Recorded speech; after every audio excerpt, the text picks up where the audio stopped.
Magandang umaga po sa ating lahat. Happy Lord's Day. I'm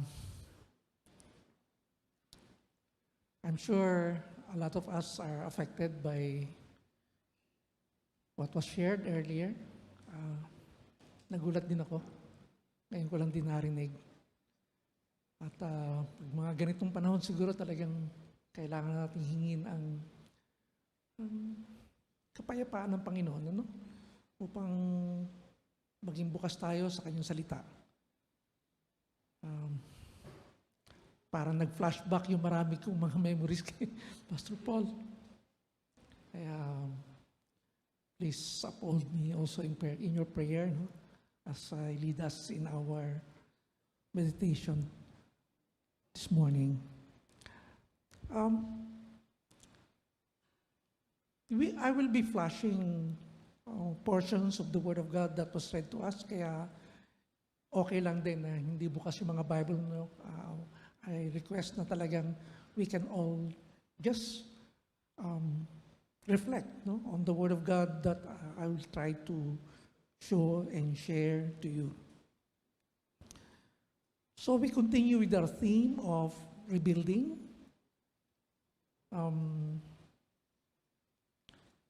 Last Sunday, Elder Cito shared with us, no, the challenges that they faced, no, as a people, facing opposition. And I'm really glad and happy kasi in-expound ni Elder Cito yung psychology, no, na especially kung mayroong mga opposition sa atin, no, the psychology behind these things and how we can, as a people, also can stand up. Kaya meron ako ngayong bagong word, no, yung sinabi niyang deadmahin mo lang. I think yun ang na siguro natin. Yung ngayon ang bagong word natin for prayer, no. Imbis na word na deadma, just really go back to what the Lord intends for all of us to do, and that is to pray. And today, this Sunday, actually they're facing another opposition. Last time ito yung intimidation ng mga megalit sa bansang Israel. Ngayon naman, they're facing the challenge of poverty and how this has caused rip yung pagkakahati-hati ng bansang Israel dahil sa kanilang kahirapan. Kaya ang ating pong paksa ngayong umaga ay muling paggawa na may generosity, may bukas palad.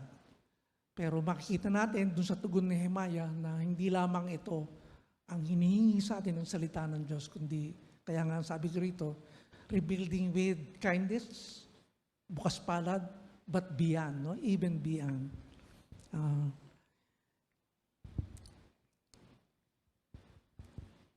So, when we read this passage, especially yung mga portion na Nehemiah opens up what he has been doing, makikita natin na talagang ando doon yung pangangailangan natin maging generous, lalo na sa ating mga kapwa mananampalataya, di ba? Among God's people, referring to what the Lord would like His people, Israel, to do for each other. Pero yung response ni Nehemiah, pinapakita niya sa atin na we need to grow beyond generosity. Yes, we rebuild with generosity, and that's in our personal capacity. Dinugtog ko nga rito, it's really good for our soul. Remember, ano yung sinabi ng ating Panginoon na kinote ni Pablo? Acts chapter 20, if I'm not mistaken. Sabi ni Pablo, na sabi ng Panginoon sa atin, blessed, it's more blessed to give than to receive. No? Kaya nga mga kapatid, actually, magandang paksa din na tukuyin na giving is actually good for our soul. No? Ito ay nakakabuti sa ating kaluluwa. Kaya nga kung pag-uusapan natin rebuilding, focusing on lives, no? Rebuilding lives, talagang kailangan natin makita ang napakadakilang katotohanan ito na talagang walang rebuilding ng life kung hindi tayo matutong magbigay. So, but as a people, we are called to do justice. Kanina inawit natin ito, no? We must go. No? At ito yung basically talatang binild up nung song na yun. No? Taken from Micah 6:8.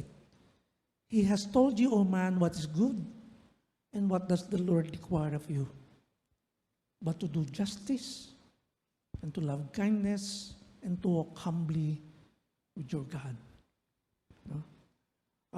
Yung love, kindness, actually, yan yung generosity.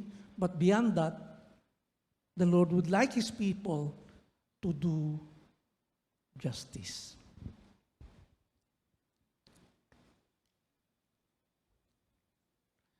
Yan sa Micah 6:8. Take note, no? It's with a question mark. No? Sa Bible yan talaga galing. At yung mga preceding verses, si Micah are posing questions to God's people na para bang sinasabi ni Micah, eto dapat yung tanungin natin sa ating mga sarili. No? Sabi doon ni Micah, bakit ang hinihingi ba sa atin ng Panginoon ay yung mag-alay ka when you go to worship? Ito ba yung magsaya ka sa pagsamba sa Kanya? No? At dito yung closing verse niya, na sa totoo lang, binigay na sa atin ng Panginoon ng Kanyang gusto. He has told you, O man, what is good, and what does the Lord require of you? But to do justice, and to love kindness, and to walk humbly with your God. Question. That is supposed to be a question we are asking ourselves.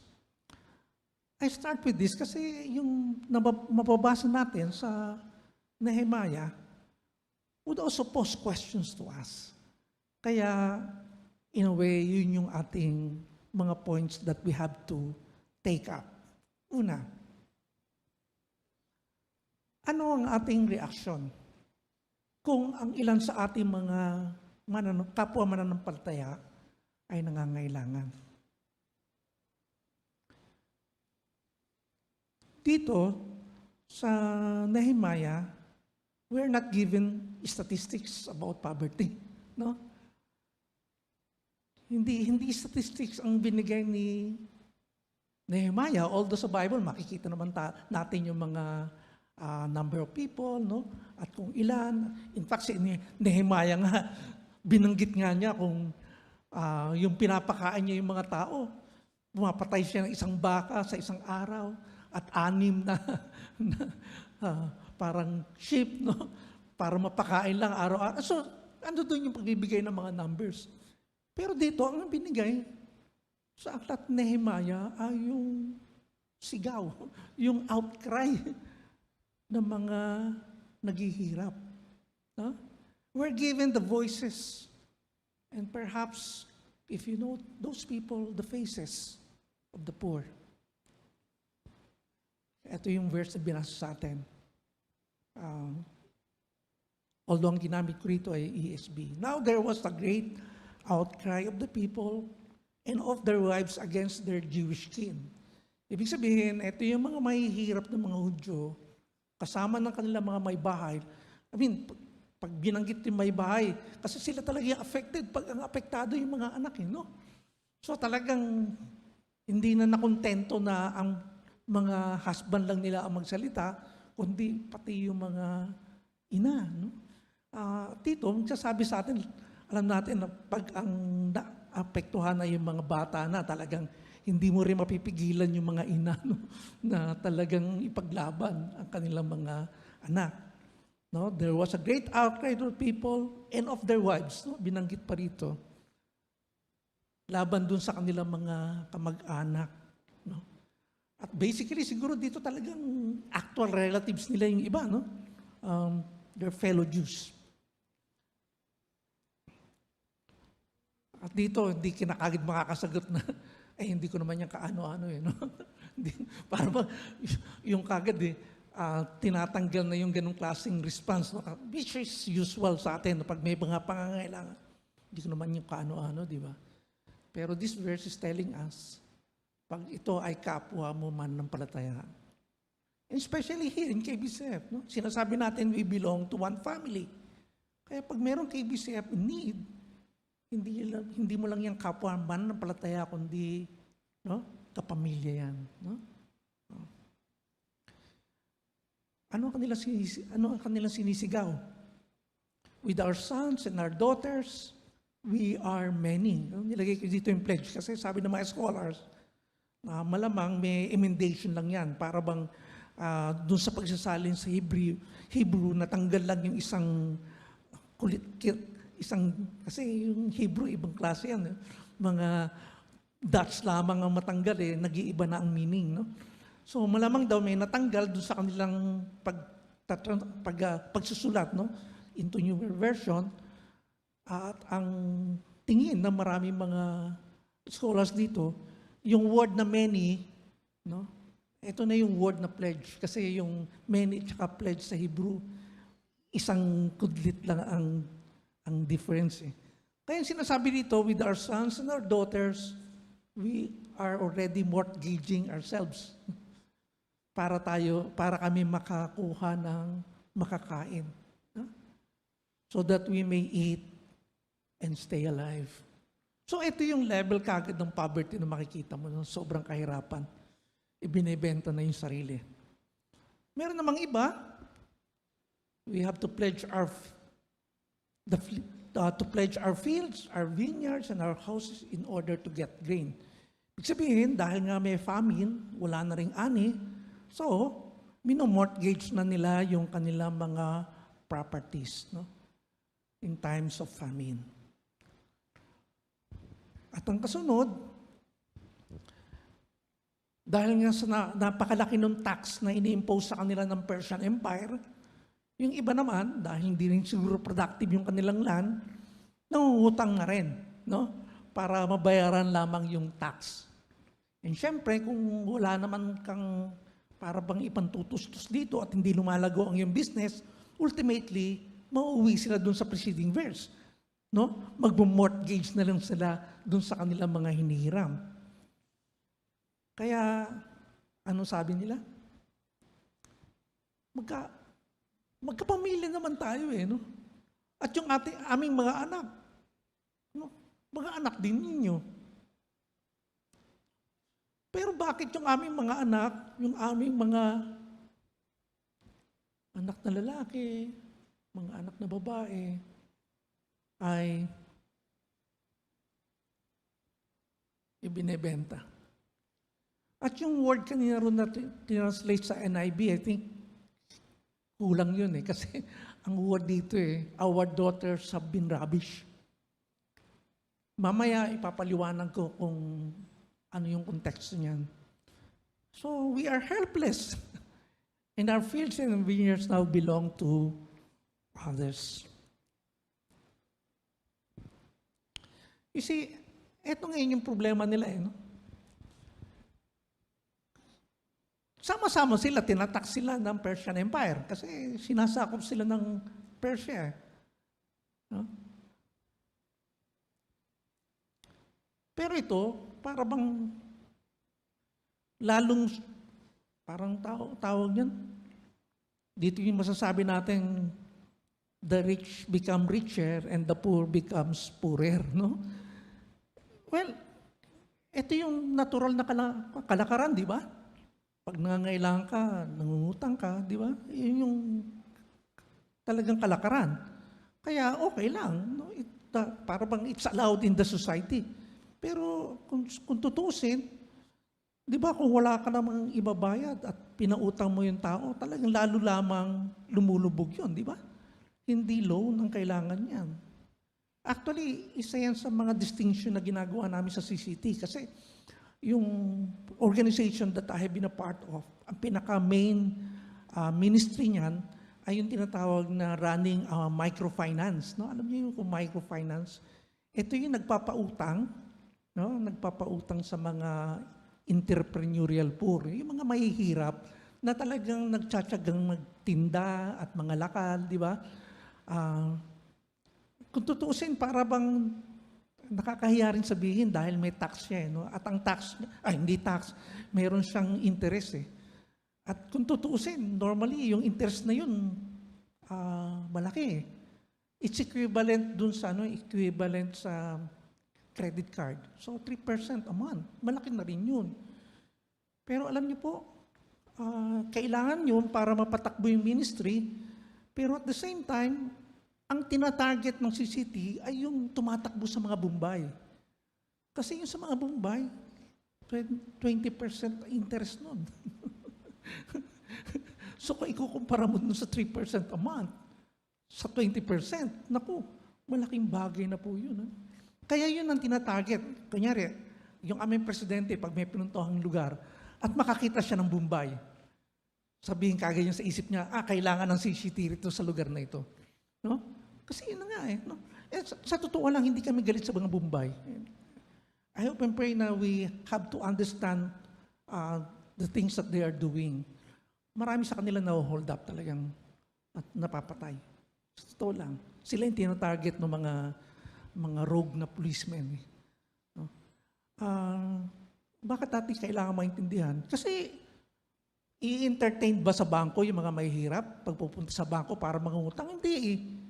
No? Kaya yung service na hindi ma-provide ng society, pinaprovide din ng mga quote-unquote nagpa 5-6, di ba? Pero yun nga mga kapatid, no? Ito yung nangyayari. Kasi kalakan nagpapautang, di nagpapautang sila, di ba? That is what makes the situation harder. Kaya kung titignan niyo po, itong binigay sa atin is actually para bang it gives us how people decline, how people para bang goes down into abject poverty. Ang unang-unang binanggit sa atin, yung nasa pinakababa na eh. Pero kung titignan mo, ang mangyayari dyan, yung una binanggit sa atin, verse 2. So kung walang-wala ka na talaga, you have to sell or pledge yourself in order to survive. No? Second, kung meron kang lands and business, tapos nagkaroon ng famine o natural calamity, di ba? Ayan din ang nangyayari. No, wala kang ani, at the same time, dahil kailangan mo magtanim, uutang ka na may interest at i-mortgage mo yung property mo. No? Hindi lamang, not to mention yung kailangan mo kasing bayaran yung tax. No? Doon naman, pag ang nag-impose ng tax sa'yo ay yung occupying forces, Persian Empire, may famine man o wala, ganun pa rin ang ibabayad mo sa property mo. Diba? And kung hindi enough yun, ano mangyayari sa'yo? Di mauwi ka dun sa pinakamahirap uli. So para bang yung pag-decline ng mga tao into abject poverty ang makikita natin dito. Kaya siguro ang magandang tanong sa atin dito mga kapatid is nowadays, have we seen the real face of poverty?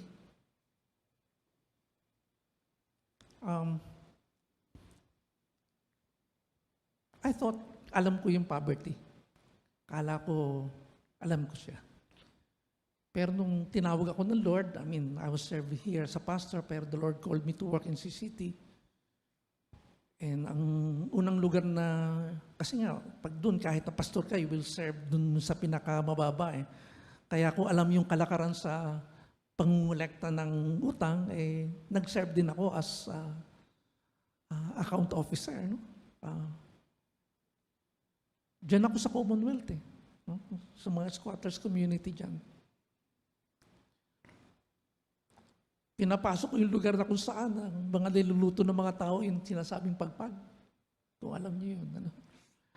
At ang panalangin ko na lang, pupunta ako sa lugar na yun. Sabi ko, Lord, sana iba yung ihip ng hangin. Kasi pag ang ihip ng hangin sa iyo ay paharap sa iyo at galing yun to sa basurahan, Pag hindi mo kaya, talagang tataob yung sikmura mo. No? At doon ko na-realize na I haven't really seen what poverty is like. And here, makikita mo na even si Nehemiah have dealt with them face to face. Kasi sabi niya rito sa verse 10, di ba? Na siya at ang kanyang mga tauhan ay nagpapautang din sa mga nangangailangan. No? At tumutulong, basically. Kaya dapat yun ang isa nating alalahanin sa ating sarili. No? Talaga, one time, meron akong nakasama sa upuan at kami nag-pray. I took some time to ask her yung kanyang situation. No? At nag-open up siya. Talagang dahil sa hirap, kailangan niyang ipadala yung kanyang anak sa probinsya. Para silang dalawang mag-asawa makapagtrabaho dito sa Manila. No? At nawa sa atin, yun, nakilala mo na siya, and I hope and pray na we'll have the parang sense of being a family na talagang to even be present with them. Hindi naman required yung alam mo kung ano sasabihin mo. Iniisip ko nga kanina, parang ano kayang sasabihin natin doon sa pamilya ni Paul? Ano? Pag gano'n na makaroon, very sudden yung death. Sa totoo lang, mga kapatid, kung hindi nyo alam sasabihin, that's better. No? Kasi mas kailangan niya ay yung presensya mo na handa. Kaya lang, mabigat din yun kasi mararamdaman mo rin yung bigat ng puso. No? Tulad nito, hearing the outcry of the poor. At ang isa pa natin dapat alalahanin, dahil nga talamak na ngayon ng social media, and even yung TV,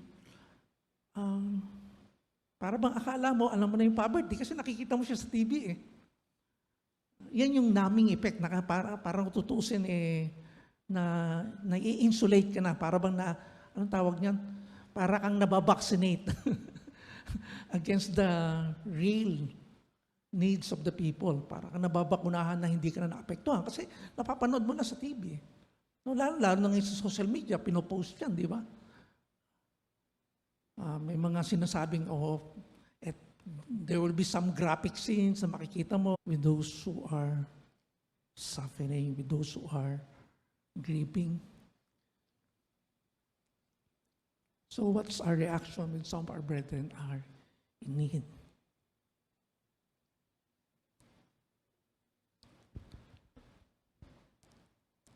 Pangalawa, is kindness and generosity second nature to us? No? I think sinagutan natin doon sa kanta natin kanina. I'm sorry doon sa worship team. Kasi sabi natin doon sa song, we must go. Di ba? We must. Hindi yun second nature. Ang second nature is likas sa'yo. No? Wala nang pagtatanong. Wala nang urging. Pag mayroong pangangailangan, natural lang yung pagtugon. Yung response ni Nehemiah, parang hindi mo kagad makikita ito kasi he responds with anger, di ba? Yun ang unang-unang bungad niya. Nagalit siya, di ba? But later, makikita mo sa verse 10 na he showed this kindness to those who are in need. Verse 10, moreover, I and my brothers and my sisters are lending them money and grain. No?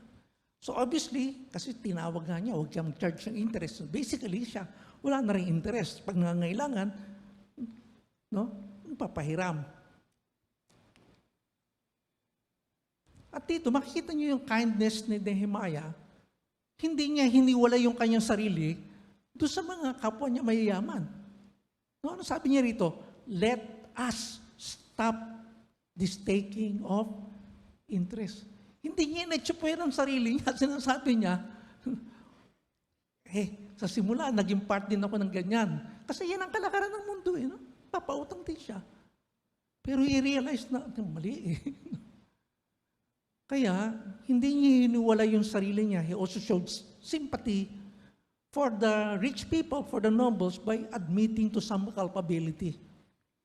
Perhaps nangyari ito at an earlier stage. But urges that the time has come for reform, and he leads them by example. No? Hindi na nga siya nag-charge ng interest. You see, napaka-practical naman na isipin yan, di ba? Lalo, alam niyo po, talagang pag ikaw galing sa mahirap, ang tendency mo rin ay ganito na rin pangungusap. No? I remember yung pamilya ng Bilyar. I think it was mismo yung pinaka-head nila, no? Na naging napakayaman. Actually, galing ata siya ng Tondo. So, galing siya sa hirap. Kaya, ang tingin niya sa mga may hirap, sa Commonwealth, tingin niya, hindi. No? Walang yan eh. Dapat lumabang ka. No? Harapin mo yan. Alam niyo, sa mga totoo lang, mga kapatid, para bang iba na ngayon ang panahon. No? Yung time noon, siguro, yung kanyang pagpupursige, pumwede. No? Pero sa ngayon, hindi na question niya ng sipag at tiyaga. Yan ang kanilang, di ba, battle cry nila, sipag at tiyaga. Sa totoo lang, kunyari yung mga street dwellers, alam niyo po ba na on the average, sabihin mo, mga tamad ba sila? On the average, naglalakad sila ng 12 kilometers para lang makapamulot ng mga pupwede nilang ibenta. Sino ba sa atin dito naglalakad ng 12 kilometers a day? Pero yun ang kanilang kalakad ng buhay. So hindi mo pwede sabihin sipag at tiyaga. Pero yung siguro dahil sa panahon ni Bilyar, no, galing siya sa kahirapan, sasabi niya, hindi ko sinasabing hindi kailangan ng sipag at tiyaga. No, make no mistake. No? Kaya siguro, yun din yung nasa puso ni Nehemiah nung simula siya nagpapautang. Kasi kung tutusin, mayroong dignidad yun eh. No? May dignidad yun na sabihin na mahirap na talagang nagpursige ako. Kaya yun naman ang gustong tulungan ng CCT. No? Kaya nga, ang pinapautang ay yung mga entrepreneurial poor. No? Ibig sabihin, ito yung mga poor nagtsatsaga na magtinda at magpursige. Pero doon sa mga mahihirap talaga, ay hindi ganun ang ministry. Hindi, pag pinautang mo yan, na wala namang kakayanan, ay lalo po siyang lulubog, no? At lulubog sa kanyang kalagayan. No? Kaya hindi utang yan. At basically makikita natin na sa people of God, hindi po pwede yan. No? Kailangan natin dito magsimula, bagamat ang response ni Nehemiah, yung anger niya. Why? Kasi yan ang gusto sa atin ng Panginoon. This is what the Lord would like to see His people. I'm quoting from Matthew chapter 25. So let's go through this slowly. Alam naman natin na ito yung last judgment, di ba? Then the king will say to those on his right, "Come, you who are blessed by my Father, inherit the kingdom prepared for you from the foundation of the world. For I was hungry, and you gave me food. I was thirsty, and you gave me drink. I was a stranger, and you welcomed me. I was naked, and you clothed me. I was sick, and you visited me. I was in prison, and you came to me." Alam niyo po, yung mga scholars nagsasabi na talagang dun sa prison, kadalasan, nung panahon na yun, ito yung nakukulong dahil walang pambayad. Kaya kasama po yan dun sa description ng ating Panginoon. Pero mamamangha tayo dun sa tugon ng mga matuwid. No? Then the righteous will answer him, saying, "Lord, when did we see you hungry and feed you, or thirsty and give you drink? And when did we see you a stranger and welcome you, or naked and clothe you? And when did we see you sick or in prison and visit you?" Wala silang kamuang-muang. Kaya nga sabi ko, second nature eh. No? Hindi sila yung go. No? Hindi, walang ganun eh. Ito mga mahihirap, dapat kumayo tayo. Hindi. Wala silang consciousness, second nature sa kanila. Kalikasan na nila ang tumugon with kindness and generosity. Alam nyo, napakaganda nito kasi when you compare that doon sa mga nasa left, no? Ito yung nasa right, righteous. Ito naman yung huhusgahan. Lump sum yung kanilang pagtugon eh. No? Hindi isa-isa. No, makikita niyo, i-compare niyo yung mga verses na ito, yung tugon nila lamsam. No? Kailan ba kami, no? Kailan ka ba namin nakikitang gutom? No. Ito yung act in itself, inisa-isa. Ibig sabihin, talagang ginagawa nila, no? By nature. And then the king, our Lord will answer, truly I say to you, as you did it to one of the least of these my brothers, you did it to me. So, unang-una, brothers, brethren, mga kapwa nating mananampalataya. Wow. Kaya nga, ang tanong sa atin is kindness and generosity, second nature to us. Alam niyo po, merong isang scholar, pinag-aralan niya yung first 200 years. At pinakita niya rito, ano yung unique, no? Ano yung unique sa mga Kristiyano in the first 200 years ng Christianity. Alam niyo, pinaka-unique sa Christianity? Yung kanilang lavish giving. Bakit lavish? Sobra-sobra talaga eh. I mean, sobra-sobra dahil kahit na sila ay in need, nagbibigay sila. Yun yung lavish. At sinasabi niya rito, maraming mga Christian nagfa-fast pa. No? Nagfa-fasting sila para yung natitipid nila, yun ang ipantutunan niya dun sa mga nangangailangan. Sabi ko, iniisip ko talaga, wow, kaya pala lumago ang Christianity in spite of all the persecution that happened. Kaya pala sila lumago ng ganun. No? Kasi talagang it's uniqueness. No? May mga epistle dati na hindi na nakasama sa New Testament natin. No? One example is yung The Shepherd of Hermas. At dito, manghuhulat ka, no? Sinulat siguro ito ng mga in between 1st and 2nd century. Kaya resource din siya. Dito, makikita nyo na mukhang marami na nag-aabuso sa mga Kristiyano. No? Nag-aabuso na sila. Kaya yung Shepherd of Hermas, mayroon na siyang guidance. Pag meron kayang pinatuloy, no? Pag meron kayang pinutuloy, pag yan sumobra ng 3 araw sa inyo, nang-aabuso na yan. Meron na kayong karapatan kung tutuusin, i-remind natin ito. Slowly itaboy. Ang point, kalikasan talaga nilang mag-welcome ng mga strangers, no? Pero sabi nga rito, pag sumobra ng 3 araw, inaabuso na kayo. Nakakatuwa, no? Pag binabasa mo yung mga ganung mga sulat. At yung kindness and generosity, alam niyo mga kapatid, kasi later makikita natin na kung tutusin, ang appeal ni Nehemiah is to challenge God's people to go back to the Word of God, to God's covenant with them. At dito makikita mo talagang punong-puno ng kindness. No? Para bang gusto ng Lord, kahit na doon sa kanya mga batas, although mahirap mo siyang isa-batas, no? Yung kindness, isang halimbawa na lang.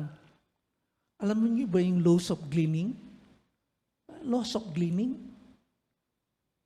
Doon, pag mayaman ka, no? Pag mayaman ka at mag-harvest ka, no? Hindi mo dapat sinisimot. Hindi mo pwede. Against the law na simutin mo yung harvest mo. No? Nakasulat talaga yan sa batas ng Panginoon. No? Hindi mo pwedeng simutin yan. Dahil yan na ang pagkukunan ng mga mahihirap. Kaya habang nag-harvest ka, nakasunod na yung mga mahihirap sa likod mo. Makikita niyo yan sa kwento ni Ruth. Napakaganda ng kwento ni Ruth. No? Yan yung kwento ni Ruth. The laws of gleaning. No? Meron siyang sinundan. At nandoon lang siya sa likod. No? Parang nagustuhan siya ng lalaki sa likod kaya sinasadya, dinadamihan yung mga iniiwan. Ano? Ang point lang doon, talagang yung mga mahihirap, Para bang may dignity din sila, na sila mismo yung nagtatrabaho para meron silang kakainin. Yan, di ba? Napaka-tender nung kagustuhan ng Panginoon. No? Sa kanila, sinasabatas. Pero pinakita sa atin dito sa Matthew 25, hindi na eh. Beyond the law na siya. No? It's second nature. But, sabi ko nga,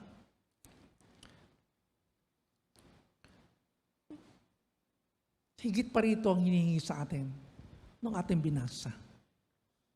So, unlike Nehemiah, ando doon ba yung ating pagkagalit kung mayroong social injustice? Anong unang-unang tugon ni Nehemiah? I was very angry when I heard their outcry. At talagang pinag-isipan niya. No? And then, nag-file siya ng quote-unquote formal charge no? In the assembly no? Ng mga tao. I brought charges against the nobles and the rich and the officials. At ano ang charge niya? You are all taking interest from your own people. No? Kaya ano doon yung great assembly to deal with them. You see, this anger of Nehemiah is brought about by his knowledge of God. No? Yung kanyang pagkakilala sa kanyang Panginoon. And his desire to be faithful to God's covenant with Israel. Summarized with the praise included in his appeal to the nobles sa verse 9. The thing that you are doing is not good. Should you not walk in the fear of our God? No? Walking, kanina yung binasa natin. No? He has showed you, O man, what is good and what does the Lord require of you. To do justice, to love kindness, and to walk humbly with your God. No? Should you not walk in the fear of our God? Ibig sabihin, Nehemiah here is talking about your faithfulness to the God that you worship. Kasi sa bansang Israel, meron silang covenant. At yung covenant na ito yung Torah, yung mga batas na naka-state sa kanilang pagsunod sa Panginoon. At dito makikita kagad natin, no? Tinignan natin yung kanyang generosity. Nehemiah as a leader exemplified generosity, but more than that, also seeking justice. Kanina, binabanggit nga God's people, in-echo yun to ni Nehemiah, di ba? He echoed the complaints of their Jewish brethren, affirming them according to the Torah. At dito, unang-unang ginawa ni Nehemiah, kung tutuusin, he appealed to them from logic, no? By reason. Yun ang kanyang unang appeal sa kanila. No? Why? Ano yung reason dito? Simple yung sinasabi ni Nehemiah. Tinutubos nga natin yung nagiging slave ng mga kababayan natin eh. No, we are buying them from the nation that has enslaved them. Tapos ginagawa mo naman, yung ginagawa mo, nagiging slave naman sila. Tapos kung tutusin, bibilihin mo natin uli. So, he's appealing to their reason dahil nangyayari na nung sila ay nagtatry na mag-rebuild, binabuyback nila yung mga Israelites na enslave, especially ng other nation. No?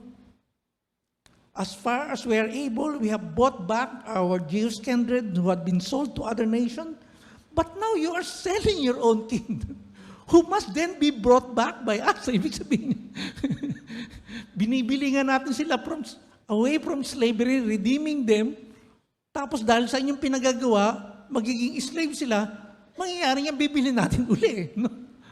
Babayaran sa kanilang pagiging slave. Kaya nga, wala na lang sabi yung mga kinakausap niya. This thing that you are doing is not good. Ano ang sinasabi dito ni Nehemiah? Ito po yung sinasabi sa Torah. Leviticus 25. If a stranger or sojourner with you become rich, and your brother beside him becomes poor and sells himself to the stranger or sojourner with you, to a member of the stranger's clan, then after he is sold, he may be redeemed. Dapat mo siyang tubusin. Kung yan ay bahagi, kapamilya mo, ay dapat mo siyang tubusin sa kanyang pagiging enslaved. One of his brothers may redeem him, or his uncle or his cousin may redeem him, or a close relative from his clan may redeem him. No? Yung mga kindred savior, katulad ni Boaz dun sa Book of Ruth. No? Parang siya yung may karapatang unang-unang para tumubos, di ba? Makikita niyo pakikipag-usap ni Boaz na gusto niya na si Ruth, pero sabi niya baka meron pang mga kamag-anak dito, no? Na may karapatang dapat magtubos sa kanila. Di ba? At nung wala na, sabi niya, ako tutubusin ang iyong mother-in-law at ikaw. No? So, yan po yung tinutukoy ni Nehemiah na you bought back. Okay. Pangalawa, ano yung appeal niya? Nakita natin dito,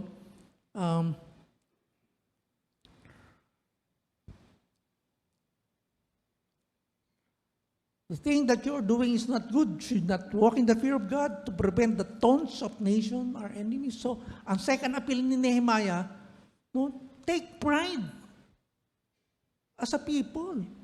No? Take pride as a people. Kasi ito, umuunlad na sila eh. At binubuhay ni Nehemiah na talagang taking pride is also taking care of your own. No?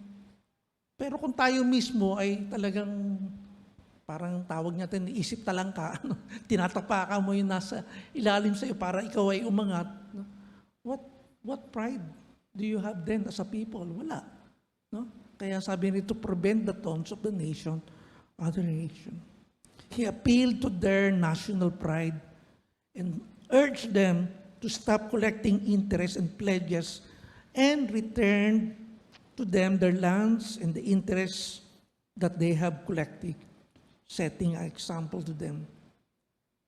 Verse 10, moreover, I and my brothers and my servants are lending them money.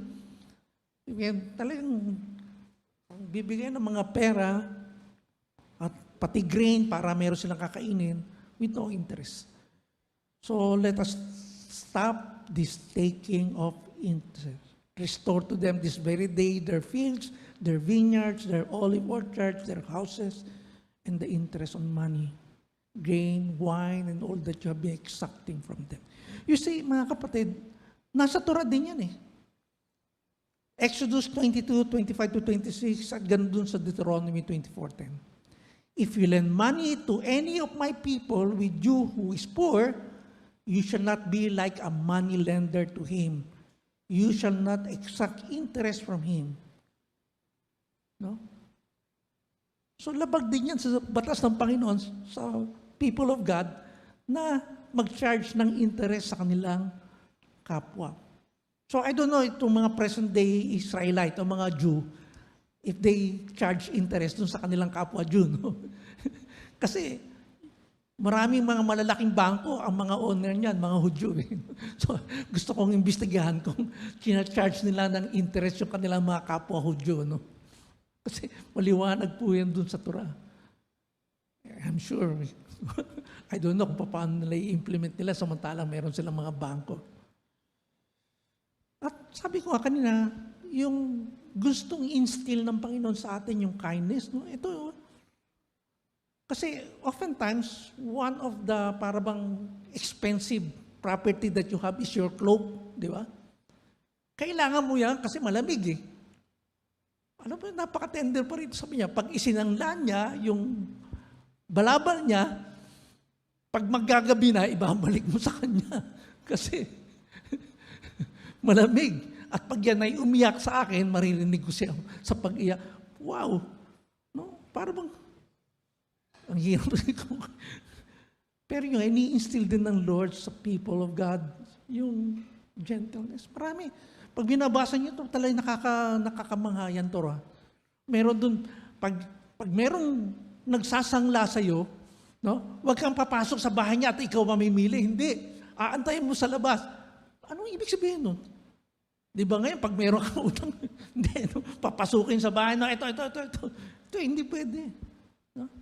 Nandun pa rin yung dignity na dapat i-accord mo dun sa mga kapatiran na nangangailangan. Wow, napaka-kind, no? Napaka-generous. No? Kaya nga, yan, sabi ni Nehemiah, stop. So anong appeal niya? No? Logic lamang, no? Reason. We are buying them back and then you're enslaving them para we will buy them back. So does not make sense. Pangalawa, have pride in yourself as your fellow Jews. And then thirdly, saliwayan sa salita ng Panginoon. So let us fear God kasi the law says na hindi pwede ang interest. In fact, kailangan mo siyang ibalik. And so, all the nobles agree. We will restore everything and demand nothing more from them. We will do as you say. Nakakatuwa si Nehemiah. Talagang leader . No? Para bang sinil niya yung kanilang promise by calling on the priest. Ginawa niyang sacred. No? Ginawa niyang sagrado. I called the priest and made them take an oath to do as they had promised. No? At least seryoso po sila, no? Sa kanilang pangako kung gagawin nila ito sa harap ng Panginoon. Para bang nanunumpa ka sa wedding mo, di ba? You're taking a vow, no? When you are married. Kaya nga mga kapatid, no? Doon sa mga nag-conduct ng Christian wedding, no? Let us take that seriously. No? Kaya nga, hindi pwedeng hiwalay. In sickness and in health. In richer and in poorer. You will hang on to your spouse. It's your vow before God. Yan ang ibig sabihin yan. At hindi lamang yan. Kasi yung mga vow at that time, may kasamang sumpa. Yun ang ginawa ni Nehemiah rito.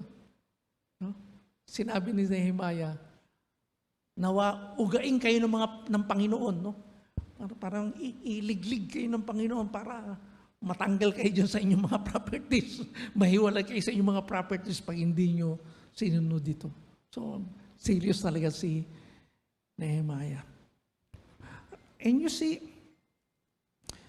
Nehemiah extracts public oath from leaders. The priest administers a religiously binding oath to ensure the efficacy of the appended curses. Ibig sabihin, nagsisay ng amen yung mga priest dun sa sumpa na sinabi ni Nehemiah. Lalo ka matatakot. Pwede kayang gawin niya pag-wedding. No? Meron kasama. Pero yun nga, vow before God for them is really taken seriously. Symbolic actions could accompany curses in the ancient Near East. Kaya nga yung pagmumwestra ko ng pagliliglig ng Panginoon sa kanila.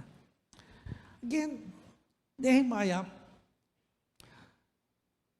as a leader, has the integrity to ask this of his people. May integrity si Nehemiah, kaya niya nasabi ito .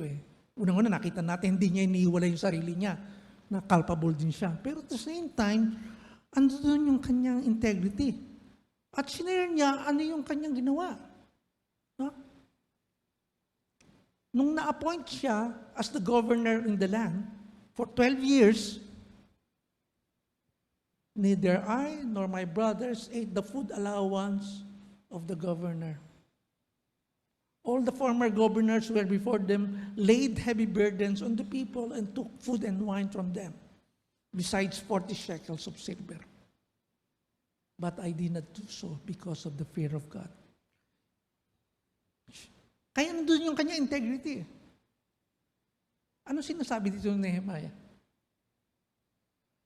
Ang kalakaran noon, meron kang tax ng Persian Empire. No? The King of Persia, may tax dun sa mga taong nasasakupan niya. On top of this, dapat yung mga tao would also provide for the administration for them. Parang government. Ibig sabihin, on top of the tax, kailangan yung living expenses ng governor, including all the perks. Kasama yan na dapat i-provide ng mga tao. Nehemiah, sobrang bigat na ito para sa mga tao. Anong ginawa ni Nehemiah? Para kang, nakarinig ka na ba ng mayamang opisyal ng gobyerno at sabihin na, hindi, yung salary na dapat meron ako sa gobyernong ito, no, ay talagang ilalagay sa fund para mas lalo pa makagawa itong aking department. Meron bang ganun? Wala pa ata. No? Wala pa akong narinig. Basically, na ginawa ni Nehemiah, he did his ministry from his own pocket. At parang pinagmamayabang niya. Araw-araw nga, pinapakain ko 150 people eh. No? Kasi official function yan eh. May mga dignitaries galing sa labas, darating. Pwede niyang i-charge to sa mga tao, pero hindi. Even that, sabi ni Nehemiah, I spend from my own pocket. Wow. Kaya he has that integrity to call on his people to act justly. Yes. Are we angry when there is social injustice? But basically, the question for us is different. Now the Holy Spirit is in us, ang tanong dapat sa atin, are we groaning with the Holy Spirit when there is social injustice?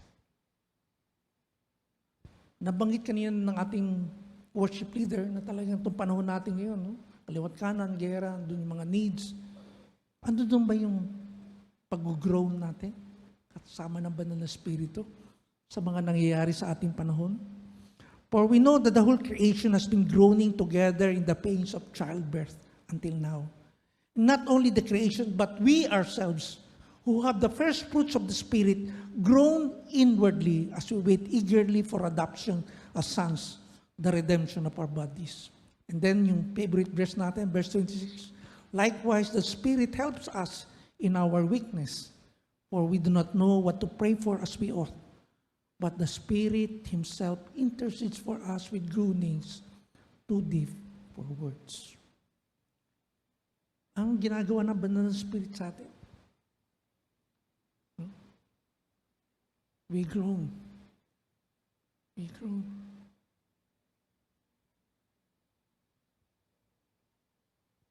I don't know where we are, no? Especially when we see the news, no, of this war in Ukraine, in Gaza, or in other places na talagang grabe pa rin yung suffering out of poverty, out of calamities, di ba?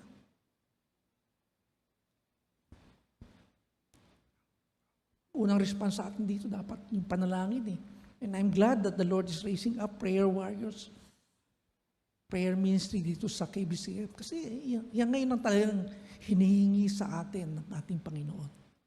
Na makita ang pagkilos ng banal na Espiritu sa ating mga puso sa pamamagitan ng, ano ba sa Tagalog yung groan? Ha? Hindi ko maisip kung anong magandang Tagalog word for groan.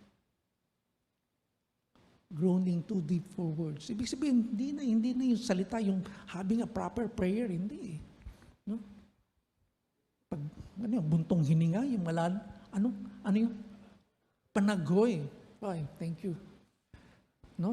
Doon dapat yung ating pananaghoy sa mga nangyayari sa ating lipunan ngayon.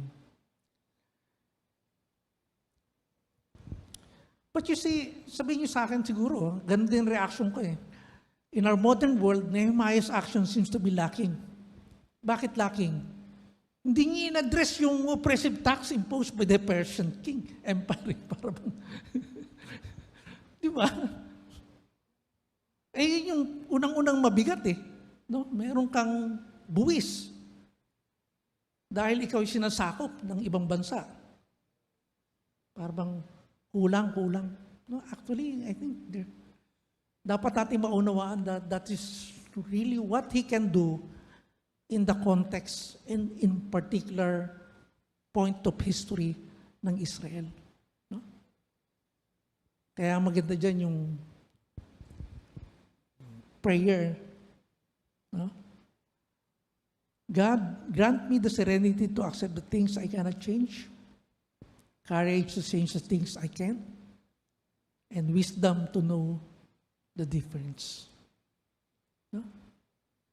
Palagi ko, at this time, dapat maunawaan natin na si Nehemiah, this is the best that he can do. Right now, I think, we are a democratic country. Ako, at least natutuwa ako kasi, di ba, anong sabi doon sa Romans 13? Di ba, dapat, binabantayan dati natin yung mga namumuno sa atin, no? Na i-reward yung gumagawa ng mabuti, no? At i-punish yung hindi gumagawa ng mabuti. And basic to that is transparency, di ba? Paano malaman yung mabuti sa masama kung walang transparency, di ba? Mamaya, kakaaway mo lang yung pala. Kaya nga transparency kailangan. Kaya natutuwa ako na in a way, dahil marami nagprotesta, no? At least natanggal yung maraming mga tinatawag na confidential funds. No? Hindi ko sinasabing hindi dapat magkaroon ng confidential funds, pero may mga, kunyari, sa intelligence, dapat meron kang confidential funds with that, no? Pag ganoon. At sa ibang mga aspect ng government. Pero may mga aspect ng government na ang hinihingi sa atin ay transparency. Dahil ito ang hinihingi ng good governance. Di ba? Wala naman natin good governance na nakatago lahat. Katulad nga ng Romans 13. Pero yun nga ang point dito. God, grant me the serenity to accept the things I cannot change, courage to change the things I can, and wisdom to know the difference. Let's go back to the question. Is love, kindness, and generosity that follows second nature to us? And actually, ito yung measure ng love eh. Hindi mo po pwedeng sabihin niya, you love your brother or sister without being kind or generous. 1 John 3:17 and 18. But if anyone has the world's goods and sees his brothers in need, yet closes his heart against him, how does God's love abide in him? Little children, let's love in word or talk, but in deed and in truth. Ibig sabihin, hindi na-specify dito. Meron ka nga may tutulong at hindi mo ipinantulong yan, yung love mo, hindi yan love. Alam niyo mga kapatid, ito yung dapat natin bantayan sa mundo ngayon eh. No? Lahat ngayon minamadali eh, di ba? Pagpapasok ka na talaga, naghahabol ka sa oras, di ba?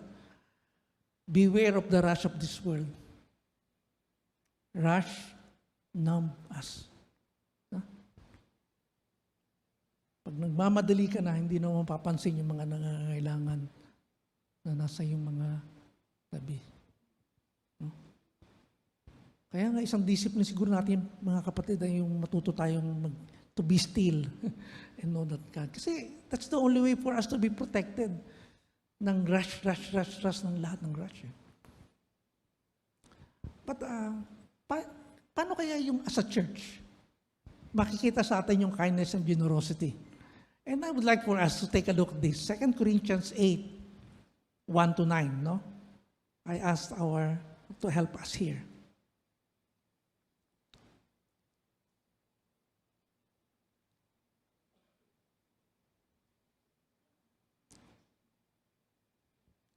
King James version pala ito. Pagtsagaan lang natin yung pinakitang King James.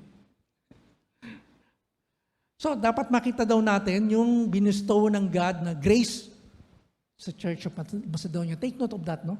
Binigyan sila ng grace. Then, sunod. Kahit na sila'y hirap na hirap, nag-overflow pa rin sa joy. And their deep poverty abounded unto the riches of their generosity. Yung outflow ng wealth of generosity comes even from their deep poverty. Ibig sabihin, hirap na hirap sila. Take note of the second verse. For to their power I bear record, yea and beyond power. They were willing of themselves in accordance to what they have. Pero yung kasunod na verse, sabi rito, praying us with much entreaty that we would receive the gift and take upon us the fellowship, the ministering to the saints. Ang tinutukoy dito ni Pablo ay yung nangangailangan yung mga kapatiran sa Jerusalem. Kaya meron siyang collection. At yung mga Macedonians, kahit na hirap sila, tuwan-tuwa sila na maging bahagi ng pagbibigay. No? Yun yung response niya. Mababasa natin sa Acts chapter 2 yan eh. Nagkaroon ng famine at sa sobrang gutom dun sa Jerusalem, hirap na hirap. Ang tugon ng mga mananampalataya from outside ay to raise funds for their brothers and sisters. At dito sa Macedonia, unang-una dapat makita natin, ando dun yung abundance of joy. No? Fruit of the Holy Spirit yun eh. No? In their deep poverty, andun yung joy. Pangalawa, wealth of generosity. Ibig sabihin, sobra-sobra yung kanilang pagbibigay. Ano yung sobra? Hindi yung amount eh. Kundi yung sacrifice na ibinibigay nila para sila makapagbigay. In fact, nakikipausap sila kay Pablo. Siguro kung ako si Pablo, parang hindi, wag na. No? Kailangan yun. Hindi. Talagang sila mismo ang nagpumilit kay Pablo na para sila makapagbigay. And then, thirdly talagang ando dun yung wealth of generosity at the same time giving themselves to the Lord. No? Yun ang sikreto nila. Next verse. They first gave their own selves to the Lord and unto us by the will of God. So yun ang kanilang sikreto. No? Ando dun yung freedom nila kasi binigay nila ang sarili nila sa Panginoon. No?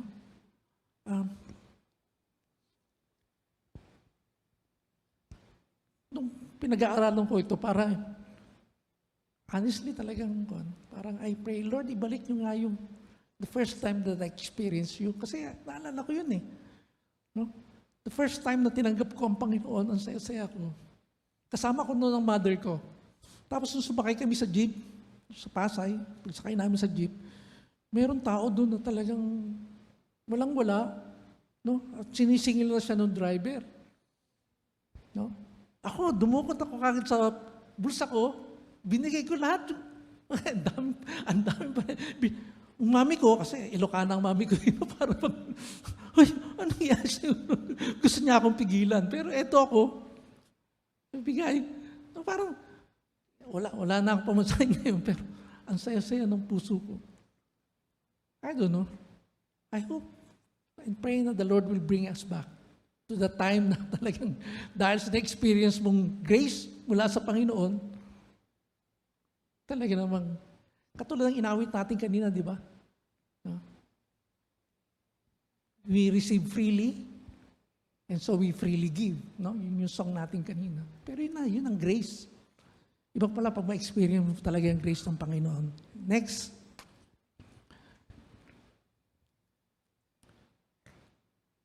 So, dapat ma-experience. Ilang beses inulit yung grace dito. No? I think yung prayer ko lang po, mga kapatid.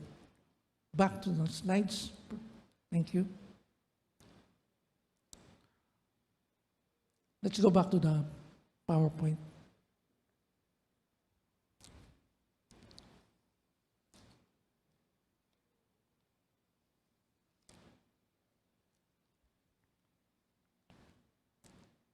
Secondly, ando pa rin yung post-question ni how do we respond to the pain and suffering in this world? Certainly with generosity. Talagang because we have experienced God's grace. But there are some of us here whom the Lord has raised up to be like Nehemiah, leaders in our own field. At siguro tayo as a people, this is really my challenge even to the Christian leaders today. No?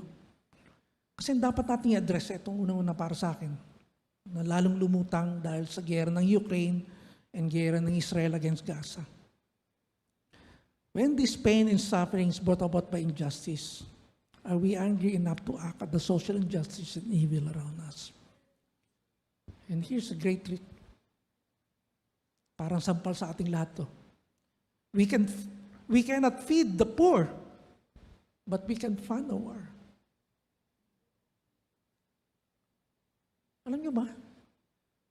Senseless. Yung mga bombang inihulog, $1 million. Mula sa aeroplanong $100 million. At yung mga aeroplanong ito, $40,000 per hour para mapatakbo mo. And this bomb kills people who live on $1 a day. Whether in Ukraine or whether in Israel, right now, I think as God's people, we need to realize this. All over the world, there's poverty. Katulad ng binasa natin kay Nehemiah na talagang they have to sell themselves. Kanina, nabanggit ko yung rubbish. Alam nyo kasi, sa Torah, pag ibinenta mo at naging slave yung anak mong babae, at itong anak mong babae ay nagkaroon ng sexual relation dun sa kumuha sa kanya, hindi na siya redeemable. Hindi mo na siya pwedeng i-redeem, magiging part na siya nung naging slave sa kanya. Yun yung ravish. Kasi mga batang-bata ito. Yun yung kahirapan eh. And just imagine, $1 a day. So minimum wage ngayon is 400, 600. But there are people who live on a 50 pesos per day. Tapos kukwentahin mo yung gera. This is really utter madness. I say this kasi we have taken it na para bang normal na lang sa mundo. Pero this is madness. No? To say the least, mga kapatid. And I hope and pray na may mga Nehemiah i-raise ang Panginoon sa ating in our midst to lead God's people to just say, no, this cannot be. Hindi lamang dahil dun sa Gaza or sa Ukraine. Pag may gera, that's how senseless is that?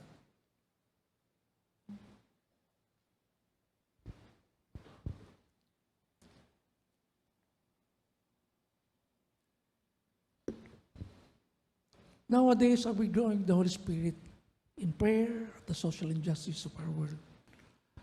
Here's a quote from a young South Korean, J.S. Park.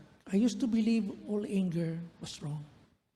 So I was the captain of the town police. Oh, huwag ka magagalit. No? Until I discovered politeness is not rightness. That anger is not always hate, but hurt. And to be loving is to be fiercely angry at injustice. I think challenge sa atin ito ngayon is to take our love into that next level. In the end, talagang you just have to trust. Bakit second nature? Kasi sabi nga doon sa 2 Corinthians 5:7, di ba? If anyone is in Christ, behold, new creation.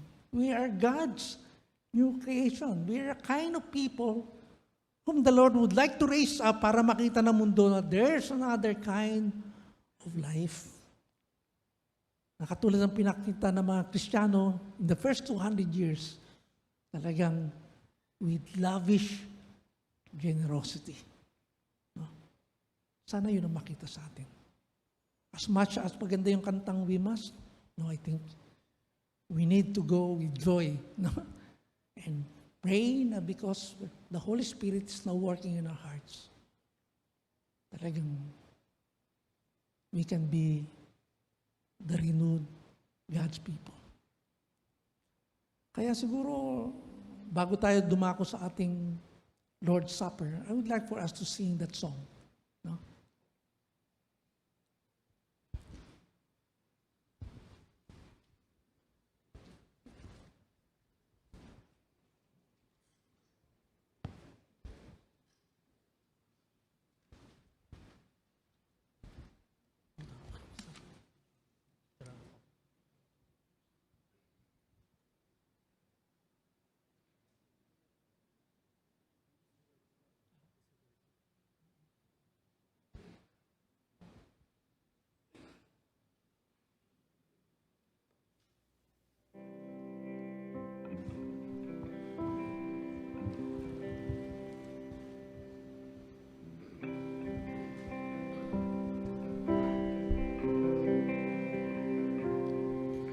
Do you feel the So stand up. world is broken?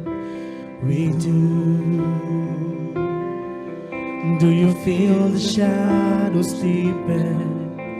We do.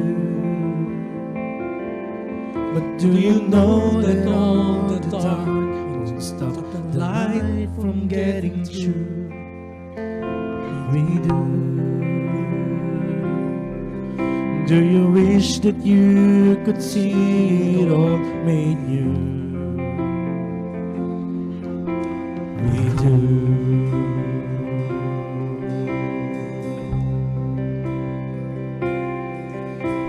Is all creation groaning? It is. Is a new creation coming? It is. Is the glory of the Lord to be the light within our midst? It is. Is it good that we remind ourselves of this? It is.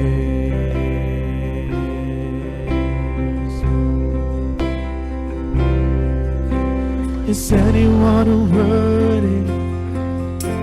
Is anyone home? Is anyone able to break the seal and open the scroll? The Lion of Judah, who conquered the grave. He is David's root and the Lamb who died to ransom the slave. Is he worthy? Is he worthy of all blessing and honor and glory? Is he worthy of this? He is.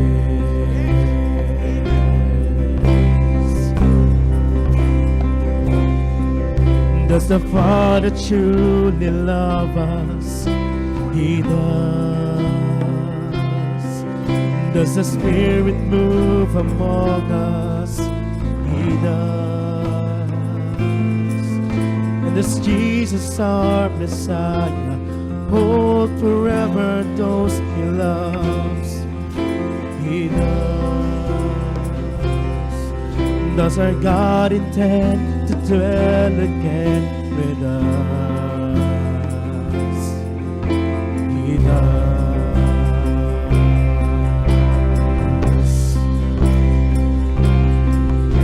Is anyone worthy? Is anyone whole?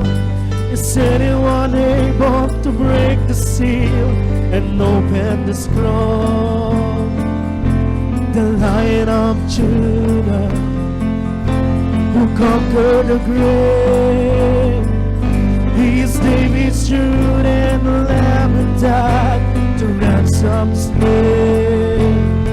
from every people and child, every nation and tongue. He has made us a kingdom and priest to God, to reign with the Son. Is He worthy?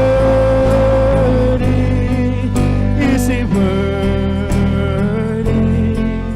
of a blessing and honor and glory? Is He worthy?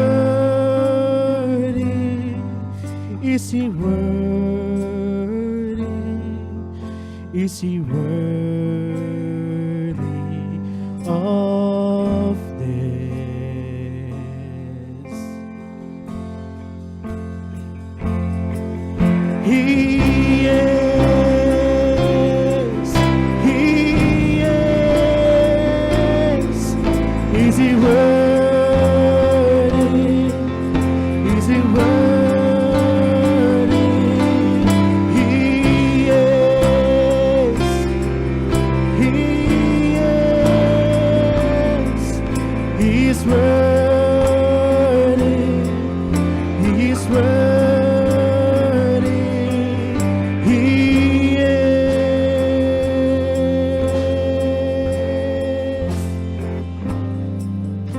He is.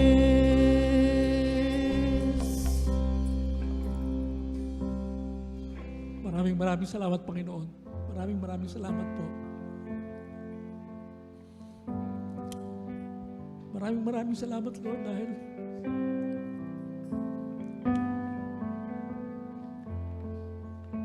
isang gift na binigay niyo sa akin, Lord, ay dinala niyo po ako rito sa KBCF.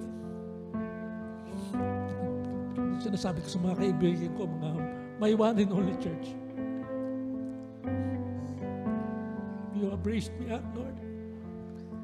And in times of great need, naranasan ko rin, Lord, yung great generosity, Lord, of your people. Maraming salamat po. Kilala niyo rin, Lord, yung mga kapatiran namin na who are really in need, even in our midst. Kadalasan, Lord, they would just like to be incognito, na hindi nakikilala kasi talagang minsan nakakaya yung kalagayan na talagang lubog na lubog ka sa hirap, hindi mo alam kung saan ka tatakbo. Ang prayer ko lang, Lord, talagang kaya niyo pong kumilos ang inyong banal na spirito. Parang we can also have that sense, Lord.